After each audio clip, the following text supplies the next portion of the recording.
Welcome to another episode of Torah Nuggets. This lesson is dedicated to my children and to the children of all Am Yisrael. Parashat Beha'alotcha. In Pasuk Bet it says, Daber el Aharon v'amarta elav Behalotecha tanerot. It speaks of Aharon's role of illuminating the candles. Rashi gives us an incredible insight to what's going on. Lama nismecha parashat Menorah leparashat Nesim. Why is the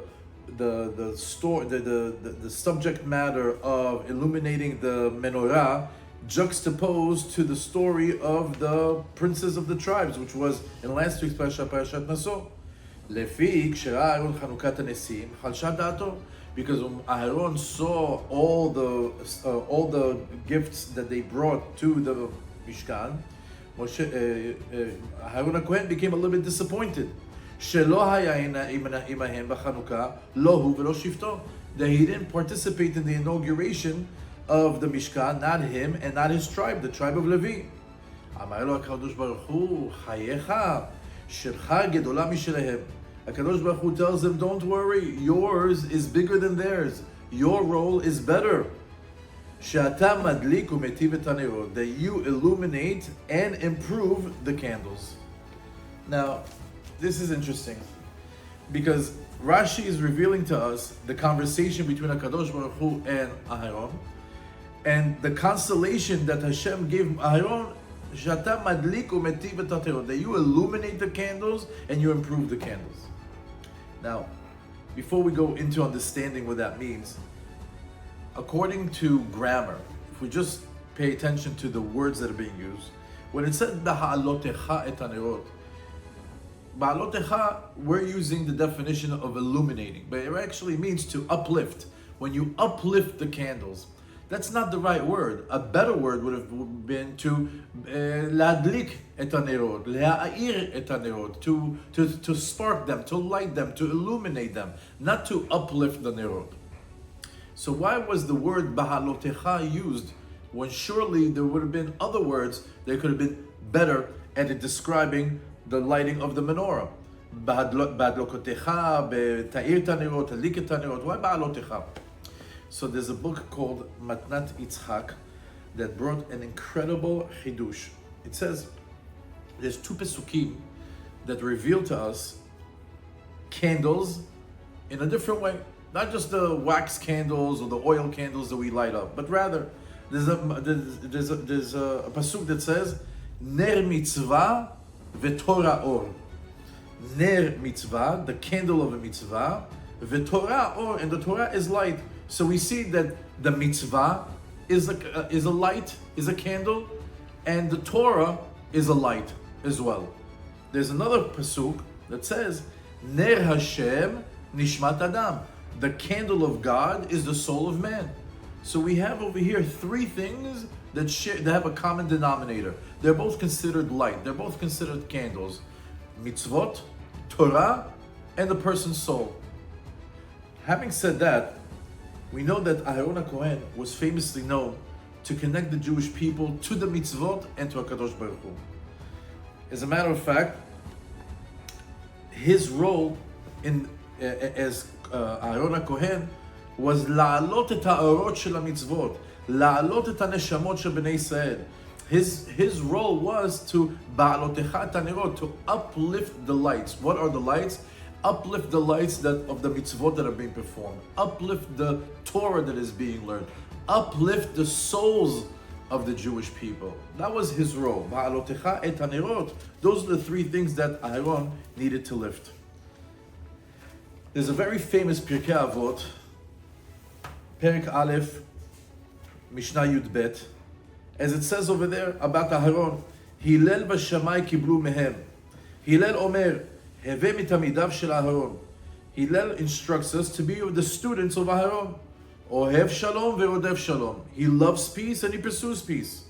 Ohev et haberiot u'mekarevan laTorah.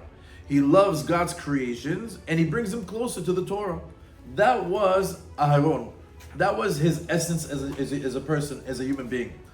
That he would literally chase people to increase peace within Am Yisrael. We know that he was famously known to create peace, not just between ben adam lechavero, from fellow man to fellow man, but also shlom bayit. He would go from home to home and save marriages, as it's brought in the book Avot de Rabbi Natan. Kama alafim nikreu shemam Aharon. He says, you know how many people, thousands and thousands of people were called Aharon within the Jewish nation? Shilmale Aharon, if it wasn't for Aharon, lo bazel haolam, this particular person would never be. Meaning, all those people that their name was Aharon, Aharon himself had an involvement in them coming to this world. Because if it wasn't for them, they wouldn't be around. Meaning what? Aharon used to do shlom bayit, and he would put people back together. He would fix the marriages, and when their marriage would achieve marital bliss, and they would have a child, they would name him after Aharon HaKohen. As a matter of fact, Yalkut Shimoni says that in the funeral of Aharon HaKohen, 80,000 men by the name of Aharon escorted his casket, escorted his body before the burial. All from him doing Shlom Bayit in Am Yisrael. Aharon היה מחבר יהודים אחד לשני. היה מחבר יהודים לקדוש ברוך הוא. Aharon HaKohen, his role in society was putting people together, increasing peace between fellow Jews. And he also had the ability to connect Jews, connect people to the Creator, and to achieve that alignment that we all seek. Kudasha berichu oraita v'Yisrael chadhu. That the Kadosh Baruch Hu and the Torah and the Jewish people are aligned as one. Let's go back to that Rashi. Rashi tells us, Shelcha gadol mishehed, that your share is greater. Aharon, your share is greater than all the Nesiim. Why? Shata madlik umetiv et hanirot. That you are the one that illuminates and improves the nerot. Now we can understand, what do you mean that you light up the candles? That means he sparks the Jewish people with Torah. He sparks the Jewish people with the connection to Kadosh Baruch Hu. Madlik, he's the one that ignites the soul of the Jewish people. Umetiv et hanerot, metiv meaning you improve them. You improve the candles. You improve the souls of the Jewish people by your work, by the service that you do for Hashem. That's why you are greater. Their service of Nesiim was a one-time thing. Yours is for generations. As a matter of fact, Aharon HaKohen was the intermediary of uplifting the Jewish people's service to the Kadosh Baruch Hu. How do we know that? We know that the highest level that we could reach in the service of Hashem is the level 50, Sha'ar Nun. And the whole service of the Mishkan eventually was going to be in Bet HaMikdash. And the first time that we see the location of Bet HaMikdash is in Avraham Avinu, that he says, Avani v'ana nerech ad ko. The word ko means that was the place of Har HaMoriah, the place where Bet HaMikdash was built on. So the place of Bet HaMikdash is considered ko, Chaf Hey. And we see that Aharon was a Kohen, which is Chaf Hey and Nun, meaning what?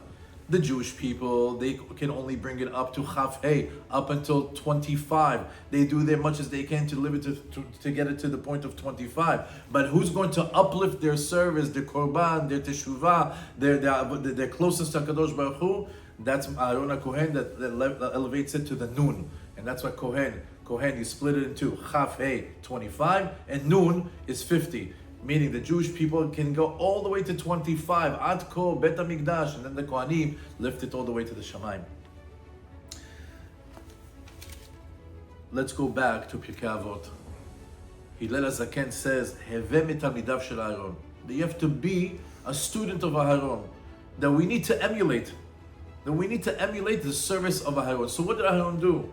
He lifted up the nerot. He lifted up the candles. He lifted up the souls of the Jewish people.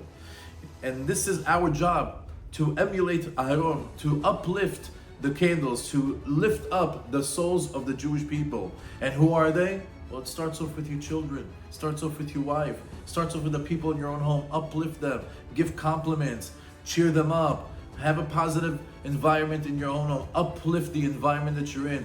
bring in the Torah, bring in that sweet, warming Torah into the house, and make the house and make the environment a place where everybody gets closer to Kadosh Baruch Hu. Uplift the nerot. Maybe it's your friends, maybe it's Am Yisrael. You might see a friend that is down and out. Maybe he's going through a divorce, maybe he's going through financial struggles. Uplift the candles, uplift the neshama of that Jew. That's what Aharon did. And Hillel HaKohen tells us, Hillel HaZaken tells us, go out there into the world and be like Aharon. Uplift the candles. Not only that, the second side of the Pirkei Avot says over there of the Mishnah, Mekarevan la Torah, that Aharon had the ability to bring people closer to the Torah. And that's something that we should strive for ourselves. That first of all, we get close to the Torah. It's you and Hashem get close. Ani vehu v'anvehu. Meaning that ze eli v'anvehu. We say it in Shirat Hayam. Ze eli v'anvehu. What's eli v'anvehu? Ani vehu. That we get connected. You get to the point that you and Hashem are connected. Kudish abrichu etav Yisrael. Ve'yu hadhu is one. And then you could go out and start to increase the Torah lifestyle, to learning in your home, with your family, with your wife, with your children, with your community, and so on and so forth. We know that Kol Am Yisrael Arevin Ze Lazeh. This is, all the Jewish people are responsible for one another. If one person is down, we're all down. There's the famous mashal of that guy that was on the bottom of the boat, and he started to drill a hole in the bottom of his cabin, and water started to come out, and people saw water coming out from his door, so they would knock on the door and they say, when you opened up the door, they say, there's water coming out of your door, what's going on? And they saw him that he's drilling a hole in the bottom of the boat. He says, what do you care? It's my room, I can do whatever I want to do. He says, yeah, you can do whatever you want to do, but if you go down, we all go down with you. That's Am Yisrael. When one person is down, we're all down. There's no such thing as lone wolves in the Jewish religion. We're Kol Am Yisrael Arevin Ze Lazeh. That's when somebody is down, you go and uplift them. Behalotecha et hanerot. When you uplift the Jewish souls, when you uplift the candles, our responsibility is to uplift each other and the world. Shabbat Shalom u'mevorach.